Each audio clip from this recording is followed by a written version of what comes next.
4 तारीख की रात्रि में नगरी थाना क्षेत्र में दोहरा हत्याकांड हुआ था। 2 व्यक्ति की हत्या हुई थी और उसमें मृतक का नाम एक बुधराम मुंडा और दूसरा मनोज कच्छप्पा, दोनों कतरपा गांव के थे। यह घटना बड़ी ही हृदय विदारक थी और रांची पुलिस की बहुत बड़ी चुनौती थी। इसमें तुरंत ही एक एसआईटी गठित किया गया रूरल एसपी के नेतृत्व में, और इस पूरी टीम में जो लोग थे उसमें सुमित कुमार अग्रवाल रूरल एसपी थे, अरविंद कुमार डीएसपी 2, महेश्वर प्रसाद सिंह सदर अंचल के पुलिस इंस्पेक्टर, रामनारायण सिंह रातू थाना प्रभारी, अनिल कुमार तिवारी और मांझी थाना प्रभारी, अभिषेक राय थाना प्रभारी नगरी जिनके एरिया में घटना घटी थी, दलादली ओपी का संदीप कुमार, नगरी थाना का शुभम कुमार, रातू थाना का उज्जवल कुमार और उसके बाद क्यूआरटी टीम और हमारे टेक्निकल सेल की टीम थी। ये पूरी टीम ने आउटस्टैंडिंग इन्वेस्टिगेशन किया और इस इन्वेस्टिगेशन के बाद हम लोग जो है 2 अभियुक्त को इसमें पकड़ पाए। पहला वह अभियुक्त जिसने गोली चलाई, उस व्यक्ति का नाम मनोहर टोपनो है। ये आर्मी का जवान है। ये 47 आरआर रेजिमेंट का जवान है और ये भी नौकरी कर रहा है।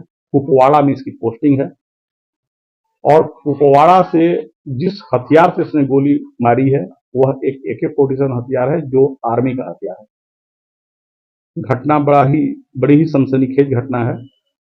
कारण जो ये बता रहा है और जो प्रथम दृष्टया सही प्रतीत हो रही है, इसका कहना है कि 2015 के आसपास इसने एक एग्रीमेंट किया था जमीन का, उसी गांव कतरपा के शनिचरवा मुंडा से। उसी का भाई बुधराम है जो मृतक है, लेकिन इसने 2 लाख एडवांस किया। 36 डिसमिल जमीन थी, 22,000 रुपये प्रति डिसमिल बात हुआ, 2 लाख इसने एडवांस भी दिया, लेकिन उसके बाद वह जमीन उसको डिलीवरी नहीं होने लगी। उस शनिचरवा की मृत्यु हो गई। फिर बुधराम जो था उसने इसे देने से मना कर दिया और लगातार अड़ंगा लगाता रहा। बहुत दौर का निगोशिएशन चलता रहा। फिर इसने जो है एक एग्रीमेंट किया कि चलो 36 में से 18 डिसमिल ही दे दो। फिर 18 की बात हुई, फिर इसने 2 लाख एडवांस दिया, लेकिन फिर से बुधराम लगातार इसके काम में अड़ंगा लगा रहा था और जमीन की डिलीवरी नहीं हो रही थी इसको। उसके घर वाले तक ने कहा बुधराम को कि नहीं तुम छोड़ दो, अब जब वो पैसा दे दिया तो जमीन दे दो, लेकिन बुधराम इस बात को नहीं मान रहा था। अल्टीमेटली 2015 से मैटर खींचते खींचते 2024 चला आया और पहले 36 से 18 डिसमिल पर ये माना। 18 के बाद भी जो सड़क पहले 8 फीट थी उसको चौड़ा करके वो 18 फीट कर दिया, दूसरे को जमीन बेच दिया और ये लगातार परेशान था।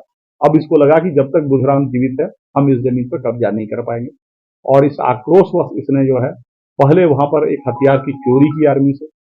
फिर यह आदमी एक ड्यूटी में जा रहा था बरेली आर्मी स्कूल के बच्चों के साथ। उस ड्यूटी के दौरान ही उस हथियार की चोरी करके निकला। अपने एक मित्र को इसने फोन करके बुलाया जो यहां से फ्लाइट से गया जम्मू, इससे हथियार लिया और उसके बाद उधर से बस से आया। जम्मू से दिल्ली बस, वहां से फिर मुजफ्फरपुर, मुजफ्फरपुर से रांची। यह AK-47 लेके उसका जो दोस्त है, जो दूसरा आदमी गिरफ्तार है, वही लेकर आया था। इस हथियार का ही उपयोग उस घटना में हुआ है। घटना में और 2 शामिल थे, जो बाइक पर चला रहा था वो भी गिरफ्तार नहीं हुआ है, और एक और आदमी है जिसने एविडेंस को डिस्ट्रॉय करने में नष्ट किया है। उन दोनों की गिरफ्तारी का प्रयास हम लोग कर रहे हैं। इसका कहना है कि उसी आक्रोश में उसने गोली मारी है। सर कितनी गोली मारी है ये एग्जैक्ट इसको भी अभी आइडिया नहीं है, लेकिन गोली अच्छी खासी चली है।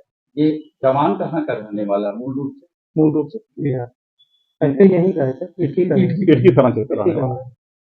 मैंने सर ये कहा जा सकता ये है कि इटकी का चिनारो पुरियो गांव है, चिनारो पुरियो गांव है, वही का। जमीन को लेके ये एकदम पूरी तरह से फ्रस्ट्रेशन में आ गया। बिल्कुल, इसका कहना है कि हमसे जो है पैसा भी लिया गया और 9 साल से हम झूल रहे थे और लगातार बुधराम, और इसका इंटेंशन केवल बुधराम को मारने का था। तो जब बुधराम पर इसने गोली चलाई तो जो एक और आदमी था मनोज कच्छप, वह इसको पकड़ने दौड़ा और तब इसने उसके ऊपर भी गोली चलाई।